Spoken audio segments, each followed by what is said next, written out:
Music director का नाम है मिस्टर सुरेश मरकाम केदार वाला।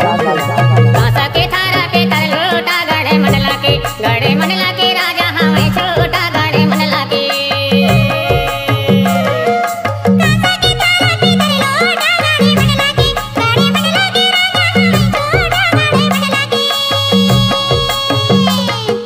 कांसा के थारा पे कर लोटा गड़े मंडला के राजा हमें छोटा गड़े मंडला के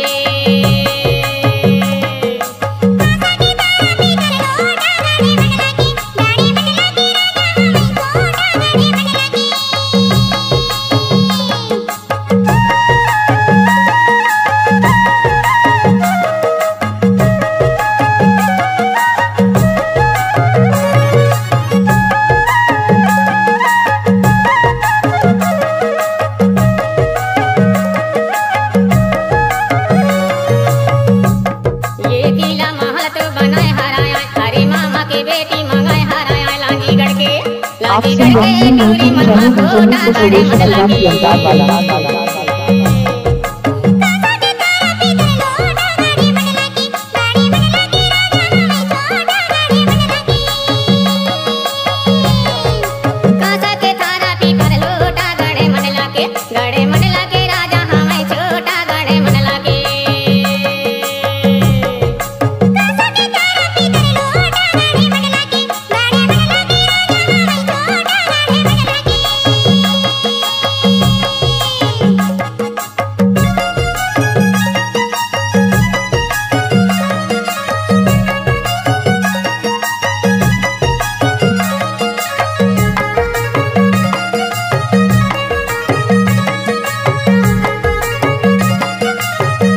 म्यूजिक डायरेक्टर का नाम है मिस्टर सुरेश मरकाम केदार वाला।